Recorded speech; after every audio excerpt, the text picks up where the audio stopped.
Yo les gars, j'espère que vous allez bien. C'est les vacances, c'est l'heure des apéros, d'aller sur la plage pour un petit peu flex les gars, ça fait plaisir pour montrer ses résultats de l'année. Et forcément les amis, si vous êtes un petit peu dans la musculation, vous savez que c'est hyper important de faire quelques breaks dans l'année. Parce que faire les choses bêtement, ça ne marche jamais les amis. En fait, vous tombez en mini-dépression et même en dépression si vraiment vous forcez. Après, est-ce qu'un break signifie que tu fais plus aucun sport? Franchement, honnêtement, je pense pas. Et dans cette vidéo, je vais te dire comment garder la motivation même pendant les vacances et en faisant un minimum de sport. Et à la fin de cette vidéo, je vais même te donner 3 exercices que tu peux faire vraiment partout. Comme d'habitude, avant de commencer, n'oublie surtout pas de t'abonner pour louper aucune vidéo. Entraîne-toi pendant les vacances, ça peut être ultra bénéfique pour toi. Alors oui, déjà, on n'a pas forcément de salle pendant les vacances, on n'a pas forcément envie d'aller à la salle de sport, pas forcément envie de faire du sport, on préfère aller à la plage. Mais au-delà de ce problème, les vacances, c'est le meilleur moment pour vraiment diminuer ta charge d'entraînement. Parce que selon moi, le meilleur break que tu peux faire, c'est pas d'arrêter complètement le sport, c'est vraiment de diminuer fortement,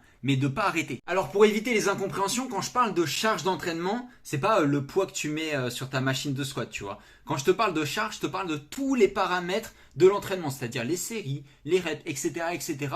Et tout ça, on doit forcément le diminuer à un moment ou à un autre. Le problème, c'est que la plupart des gens baissent de manière trop extrême leur charge d'entraînement. On connaît tous ce genre de personnes qui s'entraînent pendant 3 mois pour l'été, et pendant l'été, en fait, il fait rien du tout. L'objectif, c'est de diminuer légèrement sa charge d'entraînement juste avant les vacances, petit à petit. Pendant les vacances, on a une charge d'entraînement vraiment minimale et comme ça, quand on revient, on reviendra plus fort. Et ça, c'est exactement ce que je vais t'aider à faire dans cette vidéo. D'ailleurs, dis-moi en commentaire si tu comptes t'entraîner cet été. Comment garder la motivation pendant les vacances? Les vacances, c'est un moment un peu particulier dans notre histoire. On a tout simplement créé les grandes vacances d'été, tout simplement pour que les gens puissent se reposer, qu'ils puissent arrêter de travailler et qu'ils puissent reprendre le travail de la meilleure des manières en début d'année. Et du coup, ça explique pourquoi énormément de personnes ne s'entraînent pas pendant les vacances. Parce que si on assimile ça au fait de se reposer, de reprendre de l'énergie et tout ça, pourquoi on irait à la salle de sport pour faire une séance? Mais en fait, quand tu réfléchis bien, pendant les vacances, on fait pas mal d'activités.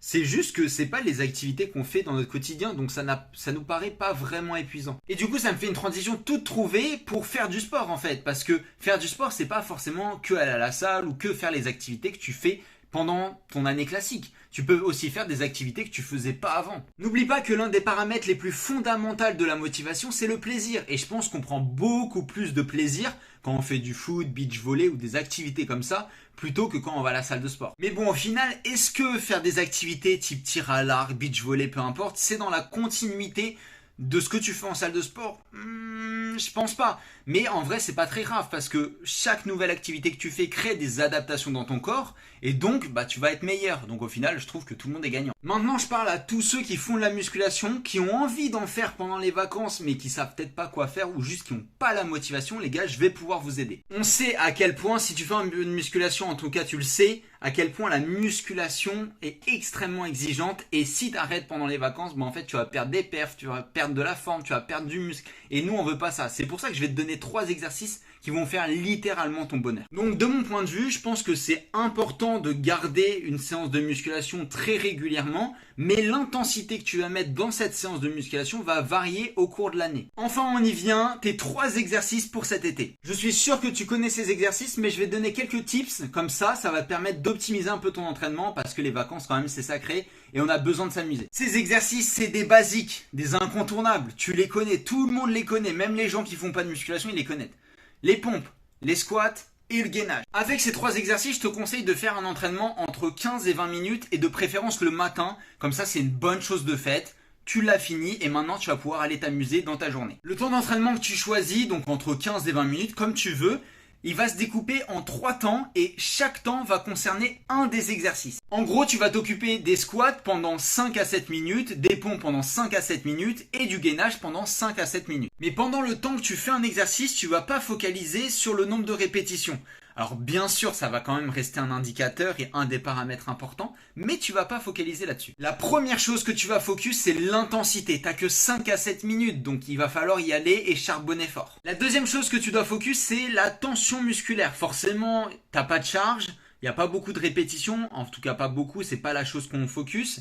Donc il va falloir mettre un maximum de contraintes mécaniques et pour ça la tension musculaire est essentielle. Alors au contraire, si tu n'as pas envie de mettre beaucoup de tension musculaire, ce que je comprends, moi personnellement c'est ce que je préfère, tu peux tout simplement mettre énormément de vitesse. Comme ça aura pour effet d'avoir beaucoup d'intensité pour toi. Puisque tu as 5 à 7 minutes, moi ce que je te conseille de faire, c'est tout simplement de faire ces 5 à 7 minutes pour chaque exercice sous forme de Tabata. Le Tabata, c'est une méthode d'entraînement assez particulière que beaucoup de crossfitters utilisent, tout simplement parce que ça met énormément d'intensité et en plus de ça, ça travaille énormément le cardio. Donc pour chaque exercice, je te conseille de le faire 45 secondes et de prendre 15 secondes de repos. Et comme ça, tu dois faire entre 5 et 7 tours en fonction de ce que tu veux faire. Pendant un Tabata, tu dois avoir une intensité maximum, c'est-à-dire que dès le premier round, il faut même pas penser aux autres, il faut se mettre à fond tout de suite. Et c'est ça le petit piège dans lequel tu peux tomber, donc fais bien attention de te mettre à fond, mais tout de suite. J'espère que cette vidéo t'a plu. Si c'est le cas, n'hésite pas à liker, à t'abonner, à activer la cloche comme d'habitude. La cloche, elle va te permettre de louper aucune vidéo, sachant qu'il y en a 3 par semaine, une le mercredi, une le vendredi et une le dimanche, tous les jours à 18h30. Comme d'habitude, si tu as la moindre remarque, je t'invite à la mettre en commentaire. Et si tu as envie d'en apprendre un petit peu plus sur la psychologie sportive, je t'invite à aller directement sur ma chaîne. Il y a plein de playlists pour répondre à tous tes besoins. Et comme d'habitude, à plus.